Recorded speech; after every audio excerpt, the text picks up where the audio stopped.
समंदर में जंग का साया और जहाजों पर गोलियों की गूंज। स्ट्रेट ऑफ हॉर्मुज में क्या व्यापारिक रास्ते भी युद्ध का मैदान बन चुके हैं? जहां दुनिया तेल की रफ्तार पर चलती है, वहीं आज वहां खड़ी है बंदूकें। तो चलिए इस वीडियो में हम आपको बताते हैं पूरा मामला, लेकिन उससे पहले स्वागत है आपका RNI न्यूज पर। मैं हूं आपके साथ तमन्ना चौधरी।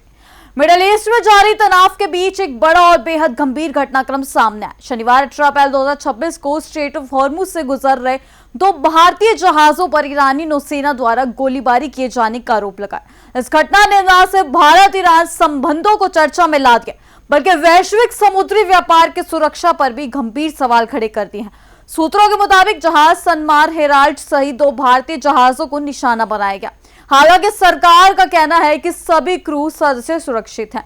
अब सवाल यह है, क्या यह सिर्फ गलतफहमी थी या जानबूझकर किया गया सैन्य संदेश? क्या दुनिया का सबसे अहम तेल मार्ग अब सुरक्षित होता जा रहा है? और सबसे बड़ा सवाल, क्या समुद्री व्यापार अब जंग की जद में आ चुका है?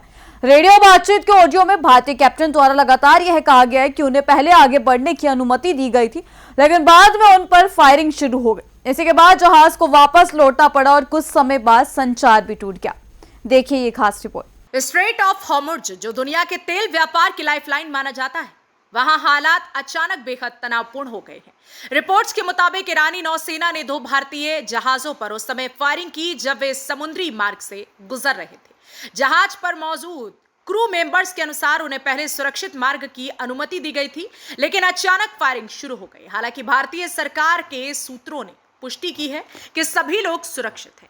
भारत सरकार ने इस घटना पर कड़ा रुख अपनाते हुए ईरान के राजदूत को तलब किया। विदेश मंत्रालय ने साफ कहा कि भारत अपनी नागरिकों और व्यापारिक जहाजों की सुरक्षा को सर्वोच्च प्राथमिकता देता है। भारत ने ईरान से मांग की है कि इस महत्वपूर्ण समुद्री मार्ग पर सुरक्षित और निर्बाध आवाजाही सुनिश्चित की जाए।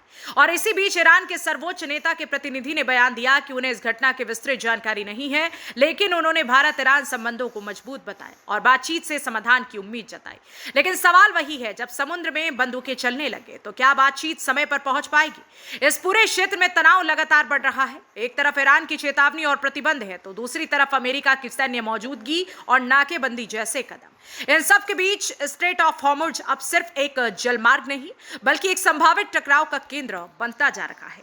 तो तस्वीर साफ है, जहां दुनिया तेल की रफ्तार से चलती है, वहीं आज वहां अनिश्चितता की लहरें उठ रही है। भारतीय जहाजों पर फायरिंग की घटना ने न सिर्फ क्षेत्रीय सुरक्षा पर सवाल खड़े किए हैं, बल्कि वैश्विक व्यापार की स्थिरता को भी चुनौती दी है। अब देखना होगा कि यह मामला कूटनीति से सुलझता है या तनाव और आगे बढ़ता है। फिलहाल इस बड़ी खबर पर हमारी नजर बनी रहेगी। तब तक के लिए जुड़े रहिए हमारे साथ RNI न्यूज पर।